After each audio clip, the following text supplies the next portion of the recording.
The first time that I had a conversation with the Vice President about the 12th Amendment and the Electoral Count Act was in early December, around December 7th. The Vice President called me over to his West Wing office and told me that he had been seeing and reading things that suggested that he had a significant role to play on January 6th in announcing the outcome of the election. He told me that he had been first elected to Congress in 2000 and that one of his earliest memories as a congressman was sitting in on the 2001 certification, and he recalled that Al Gore had gavelled down a number of objections that had been raised to Florida.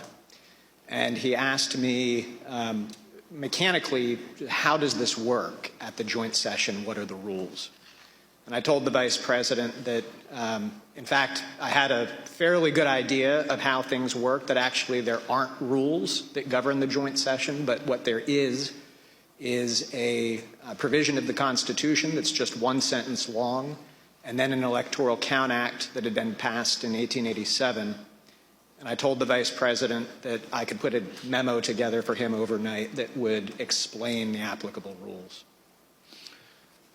So, Mr. Jacobs, when you looked at this theory, what did you conclude? So we concluded that what you have is a sentence in the Constitution that is inartfully drafted.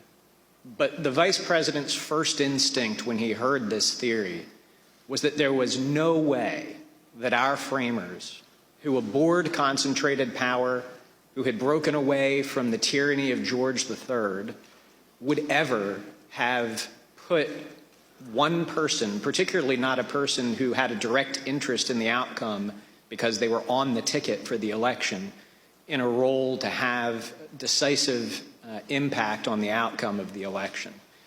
And our review of text, history, and frankly just common sense all confirmed the Vice President's first instinct on that point. There is no justifiable basis to conclude that the Vice President has that kind of authority.